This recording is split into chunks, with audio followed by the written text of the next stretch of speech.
Within an hour of MPs approving operations, the RAF had dispatched jets from their base in Cyprus. 67 Labour MPs defied their party leader Jeremy Corbyn and voted with the government. Corbyn lost his battle with Cameron to not bomb Syria after a heated debate with Labour MPs. How angry were they? Ridiculously so. Look at this. Apparently, some of his MPs were so angry they had to be scraped off the ceiling. Jesus! Cover me in super glue and fetch my trampoline!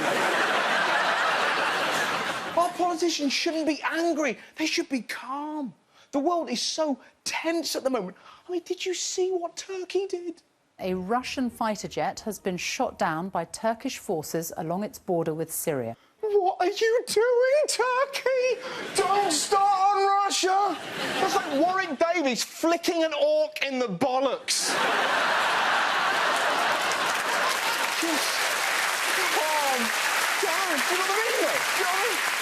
Did you see how long they waited before they shot the plane down? The Russian jet was in Turkish airspace for just 17 seconds. 17 seconds? I've done farts longer than that. What were they thinking? Mr. President, there's been a Russian plane in our airspace for 12 seconds. Shall we blow it out of the sky and potentially start World War III? Whoa, no! Everybody calm down! Give it 5 more seconds. We don't want to come across as crazy.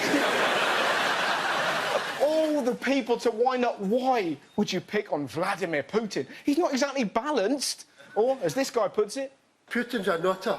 Damn right. What other leader goes to the UN and gives himself a strangle wank?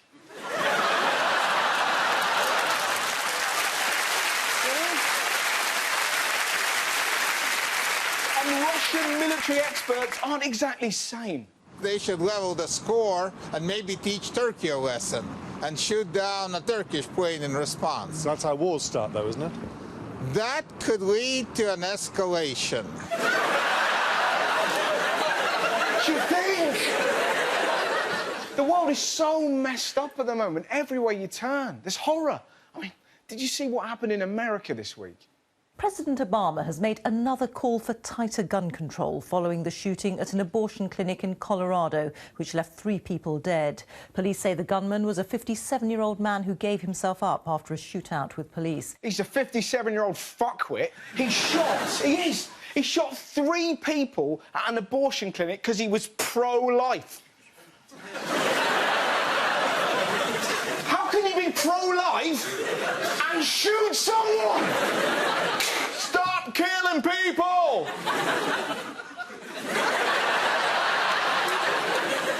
Or I'll kill you! The lunacy gets worse. Some people actually went on Twitter and praised him. No sympathy for any pregnant female who was injured in the Planned Parenthood shooting and was there to get an abortion. She deserved it. No, she didn't, you stupid gimp! Women don't have abortions for a laugh. They do it because they're scared, they're young, they may have been raped, and maybe they don't want to bring a baby into a world where morons shoot pregnant women. I'm pro-life. If you're so pro-life, why don't you fuck off and get one?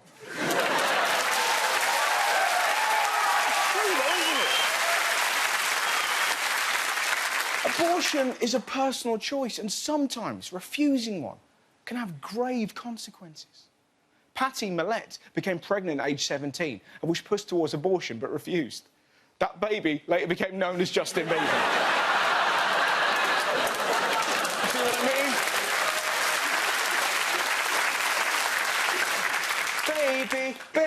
Baby. No. Tell you who else I feel sorry for, Obama. Every time there's a shooting, you see him on the news like a broken man. As a country, we have been through this too many times. There's nothing normal about our children being gunned down in their classrooms. Part of what makes this so painful is that we've been here before. We talked about this after Columbine and Blacksburg, after Tucson, after Newtown, after Aurora, after Charleston. Look at him. Look at him. He's on the verge of tears. But what can he do? America has such a gun-obsessed culture. I mean, where else would you see a product like this? Anna Henry is giving the meaning of girl power a whole new round of ammo. With the breakaway tab, you can quickly grab it and pop it right out. Armed and ready at any moment's notice, the Topeka native shows off her very own concealed carry corset. She's invented knickers that hold guns. Who needs a tooled-up fanny? Nobody! But then what hope did she have when her granddad taught her bullshit like this? The company, based in Kansas City, Missouri, is named for her grandfather, Dean Adams, a Topeka man who taught Henry a gun is no different than a lawnmower.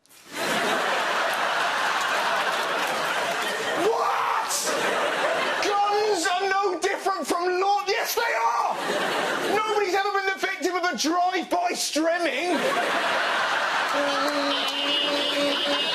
Don't see nutters going to the schools with Flymos, just come here. Come here. I can't reach you with the cable, come here. So what else? Well, Black Friday happened. Last year, we saw this. The rush to find a Black Friday bargain descended into chaos and, in some places, violence today. The loser, a little bit of British decorum. Go for it! Thousands of people punching each other for tellies. This year, not quite so chaotic. They opened early for business in Norwich, but they needn't have bothered. There wasn't a shopper in sight. You're the only one here, aren't you? Yeah. Nobody turned up. It was wonderful. Look at the plans they put in place at Debenhams. Debenhams, we're standing outside. They laid on 1,000 staff from 4:30 in the morning. Each of them had a little survival bag ready for the onslaught. Survival bag? Get ready. Any second.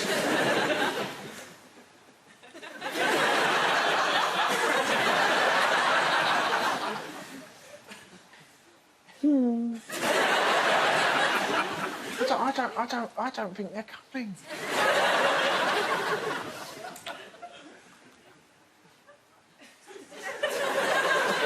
I bought a shield. I just didn't give a shit. Americans, were they excited about Black Friday? What do you think? Yeah, baby! Yeah! Yeah! Number one, yeah! Yeah! Okay, we're table. Yeah!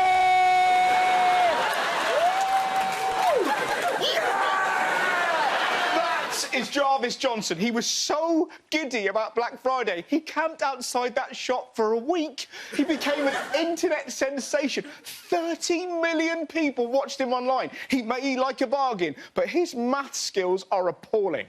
They said we hit over 30 million views in less than a week. 30 million views in less than a week. And if you really did the math on that, 30 million a week, oh my gosh, 8, 16, 24, 32, that's almost 9 million views a day, almost. 8, 16, 24, let me do the math on that. 7, 14, 21, 28, so let's do, okay, retract the math. What is it, 3 times 7? I love it so much. But that's nothing. My favourite bit was when he was interviewed in his tent and then this happened.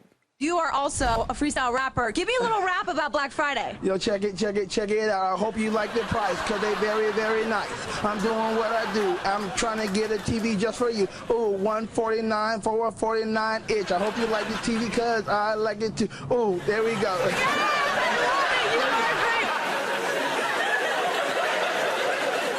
Who raps about shopping?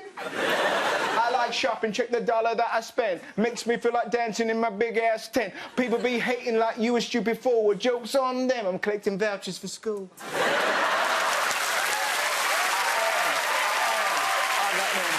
got them vouchers. On Monday, I got 4 vouchers. Tuesday, I got 5. So what's that? 4 plus 5, what's that? 17, is that? No, maybe that's down. No, maybe it's 11 plus 12, is that? Like, maybe it's, like, if you carry, hang on, like, 4 plus 4 is 179, I don't know. Are we trying whatever, retrain him.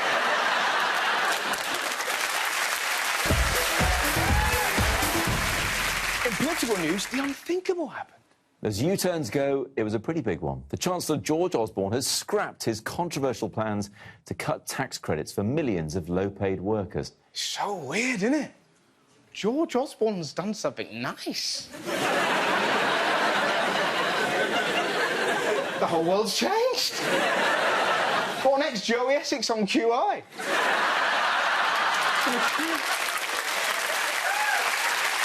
I bet you were like me. I was so excited by this. I thought maybe the Tory party have changed. Maybe they're going to start listening to us. And then I read about this wanker. That's Philip Davies. Remember him? A few weeks ago, he spoke for 93 minutes so that a bill to give carers free hospital parking couldn't be debated. Well, guess what? Philip Davies does it again. Tory windbag talks for 52 minutes against law to teach pupils first aid. What an arsehole! I don't want kids learning about first aid. I want them to learn relevant things that will help them today, like Latin and the recorder. It's such bullshit. I put someone in the recovery position. I've never been at a party and gone, I know what this needs.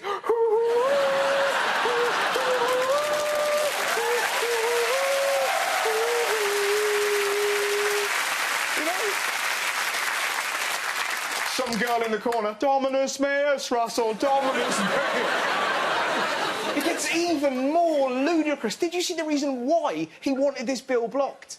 He'd been taught first aid at school, but had forgotten what he was taught. What kind of logic is that? Don't learn things that I forgot. Kids shouldn't be punished just because you're a shit for brains. What I want to know...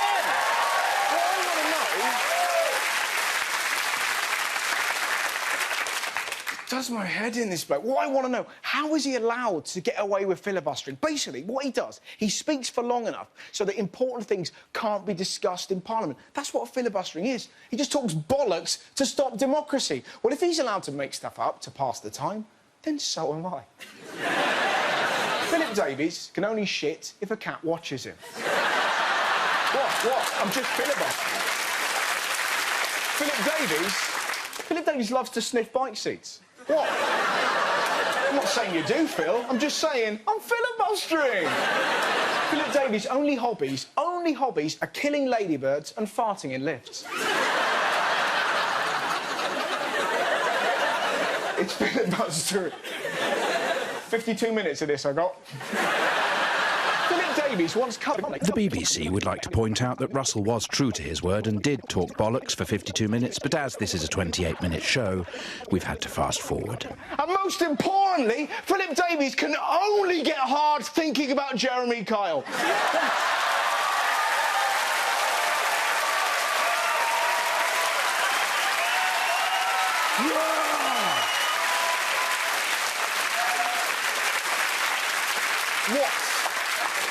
What I'm trying to say is that filibustering shouldn't be allowed. We elect MPs to discuss things that matter to us, and this archaic bullshit has to stop. He might think he's great for droning on and on, but the edited version is far more interesting. I mean, as far as I'm concerned, I'm an idiotic arsehole.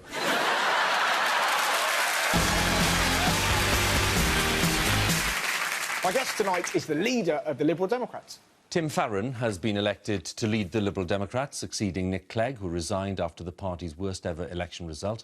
Tim Farron will be unknown to most voters, but he's been a Liberal activist for decades. This may be a small step for Liberals.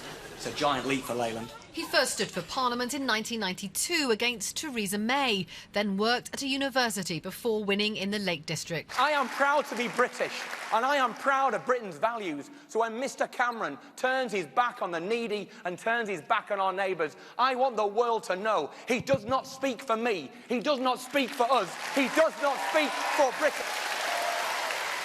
Ladies and gentlemen, please welcome Tim Farron.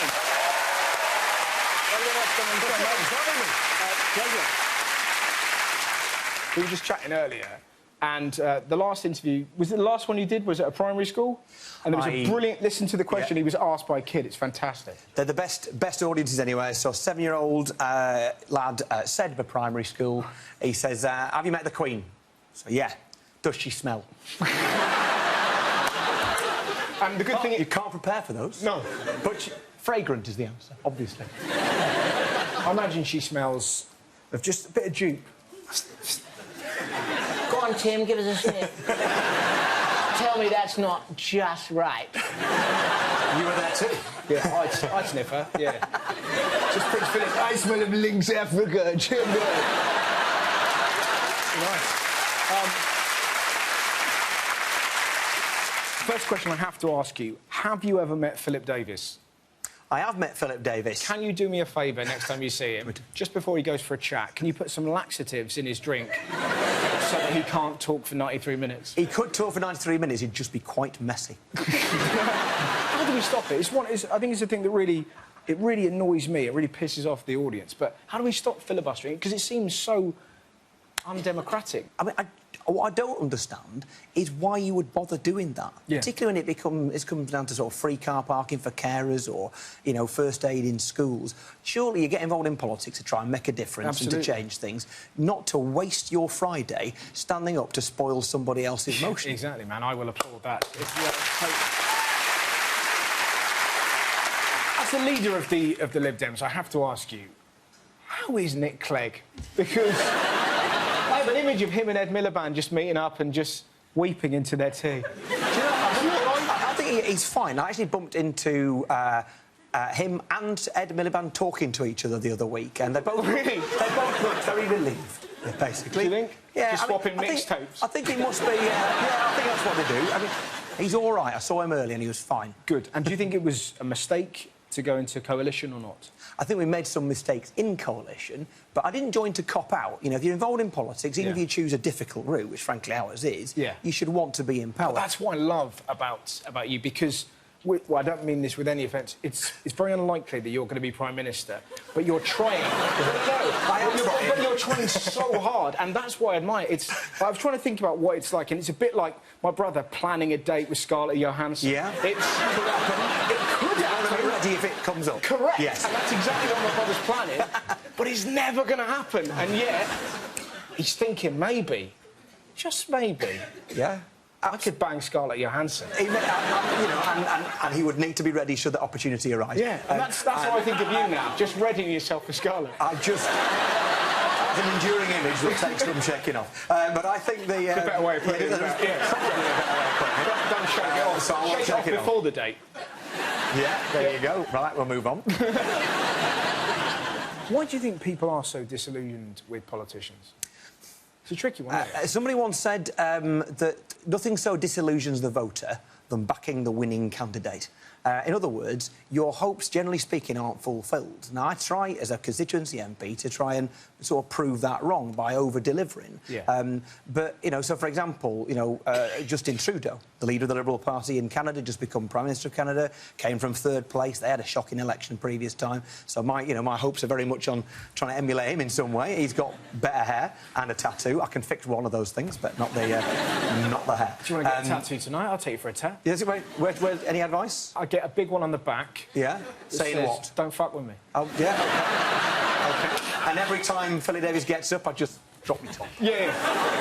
That would be absolute... Oh, please. I think one of the reasons why people are disillusioned with politicians is that noise that a lot of them make in the House of Commons. That... because... like... It sounds like someone's doing something terrible to Brian Blessed, and yet... you never hear that noise in any other workplace. Why do they do it? Because we're all watching them go, stop making that noise. I've never felt so common as the day I first entered the House of Commons. Yeah. There is a sense that the House of Commons feels like a public school. Yeah. And a lot of these people, it probably reminds them of their school. And they behave a little bit like they did when they were at that kind of school. Yeah. I didn't go to that kind of school. Yeah. So you should just be, like, sort of egging them and stuff like that. Yeah, we make different noises. What noises did you make at school? Probably gobbing noises, I don't know. There's no easy way of twisting this, but what do we do about Syria? So there's no easy answer. Because we're all terrified. Yeah. I spent sometime over the last few months going to some of the refugee camps in the Greek islands and Calais, near here, and you meet people, families, including really small kids, who have basically fled ISIS and have fled Assad. And the one thing I'm certain we can't do is turn our back on them because it's too difficult. Yeah. It is a really important thing that we tackle. I am by instinct somebody who doesn't like the idea of war, but sometimes you have to intervene, and we've just got to look at the evidence in front of us. So Iran, Russia, and, you know, the Western powers are all talking to each other. So that's the first time in ages that's happened. It probably wouldn't have happened without the Paris outrage. So the answer is talking together, but you can't rule out the prospect at some point of having to use some military force to take on, frankly, the most evil people since the Nazis. Yeah.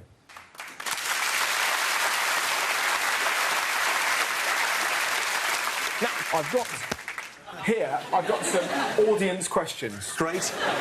So this isn't on me, this is on our audience here. Looking forward to it. Yep, these are going to be quick fire. Have you ever had a sexual encounter with a pig? No. No.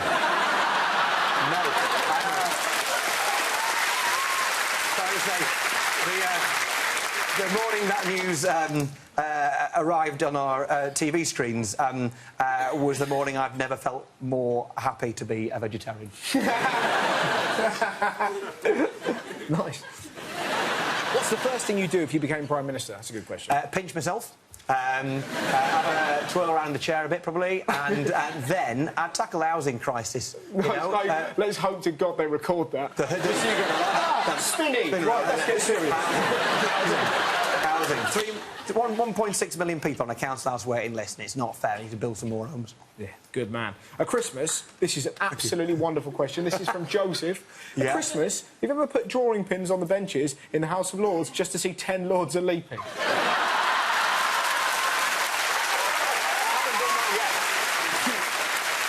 Do you actually like Russell Howard, or are you just here for the publicity?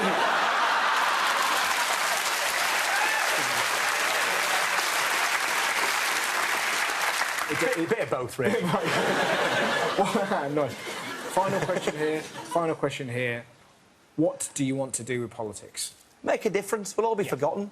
If you try and set a legacy and you're trying to be remembered, it's completely vain. Yeah. It'll be in vain. You will never be remembered, but you can do some good. And providing affordable homes for people, trying to tackle climate change for our grandchildren, those sort of things, they're worth doing. Absolutely. There you go. That was an absolute treat. Ladies and gentlemen, the wonderful Tim Farrell!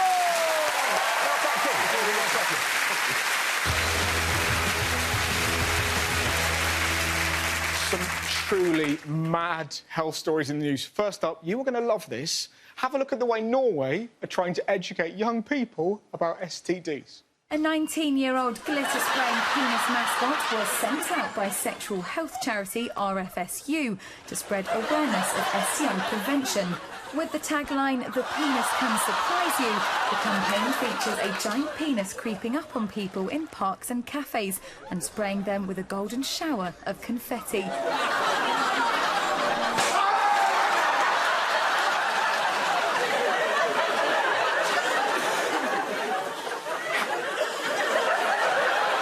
How does that promote safe sex?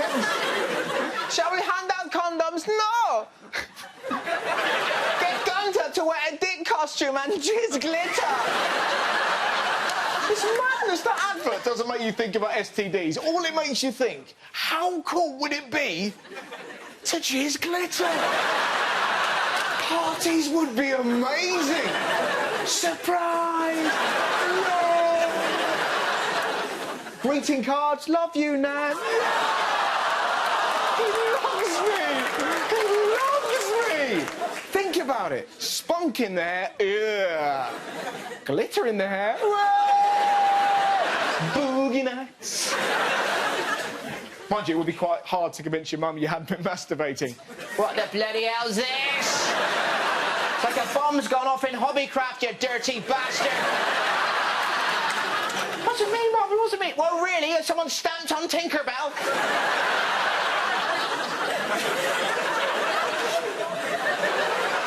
Do you know what I love the most? I love how unbothered they are. Imagine that in England.